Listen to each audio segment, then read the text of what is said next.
आपके घर के अंदर कम्युनिकेशन तो है नहीं, शांति तो है नहीं, आपके घर के अंदर कोई क्या रील चला रहा है, कोई क्या टीवी चला रहा है। अरे एक दूसरे से बैठकर कम से कम दिल की ऑनेस्ट बातें करो, माइंडफुलनेस की बातें करो और शांति से कभी नदी के किनारे जाके बैठो, नदी की कलकल कलकल को महसूस करो। और नदी की कलकल कलकल सिर्फ कोई स्पिरिचुअल चीज़ नहीं है, नदी की कलकल कलकल एक अबंडेंस माइंडसेट क्रिएट करती है। नदी को देखो और महसूस करो, जो आपकी ज़िंदगी में कमी है ना उसको महसूस करो। आपकी ज़िंदगी में पैसा नहीं है, नदी को थोड़ा लॉ ऑफ अट्रैक्शन के नियमों के आधार पर नदी को देखो और सोचो कि पैसा आ रहा है, पैसा बहे जा रहा है, तो पैसे की नदी की तरह उसको देखो। जिस चीज़ की भी कमी है उसके रूप में उसको देखो।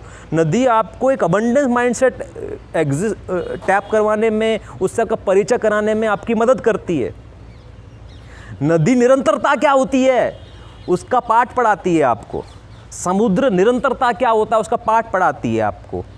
तो हम कोई महान आदमी नहीं 8 साल से निरंतरता का पालन कर रहे हैं। अरे भी बेसिक चीज़ों के साथ जुड़े हुए, इसलिए निरंतरता हमारे अंदर स्थायित्व प्राप्त कर चुकी है, इसलिए हम कर रहे हैं। और नदी के पास जब भी जाते हैं इज्जत से नदी के साथ एक होने की कोशिश करते हैं, उसी कलकल के साथ एक होने की कोशिश करते हैं, उस स्थायित्व को, उस निरंतरता को अपने अंदर अपने अस्तित्व मिलने की कोशिश करते हैं। और चूंकि हम चाइल्ड स्पिरिट के आदमी हैं इसलिए हमें वो ज़्यादा मुश्किल लगता नहीं है। बट सच्चाई ये है कि सारी चीज़ें ऑलरेडी डॉक्यूमेंटेड हैं हज़ारों सालों से इन फॉर्म ऑफ विज्ञान भैरव तंत्र।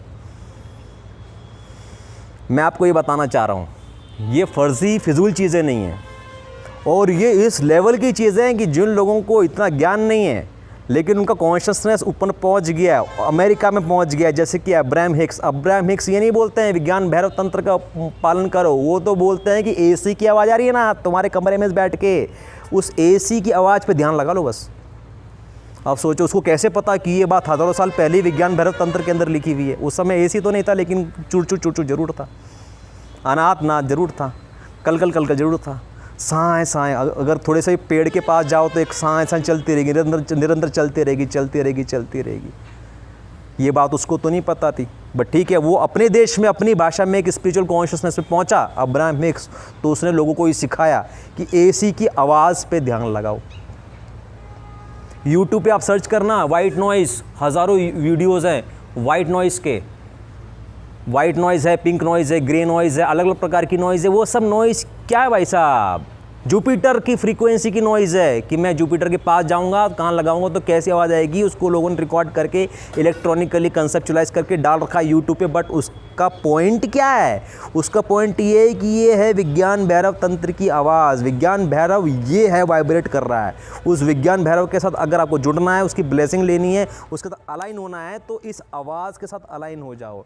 और इस आवाज़ के साथ अलाइन होके क्या होगा? अब होगा कुछ नहीं, आपके सबकॉन्शियस ब्रेन के ऊपर ऐसा ये हावी होगा ना कि आपके जो पैटर्न्स हैं ना वो दब जाएंगे, ब्लॉक हो जाएंगे, टूट जाएंगे। बस उसी में विज्ञान भैरव तंत्र सिद्ध हो गया। तो आप समझ पा रहे हैं इतना कुछ complex hi fi philosophical spiritual इसमें है ही नहीं। सिंपल सा, बहुत ही सिंपल सा ब्रेन साइंस है।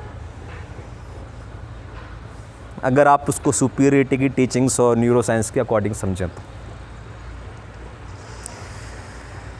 और इसके संबंध में क्या कहना था, रजनीश ने क्या कहा है, ये विज्ञान भैरव तंत्र, सांस का आना जाना, ये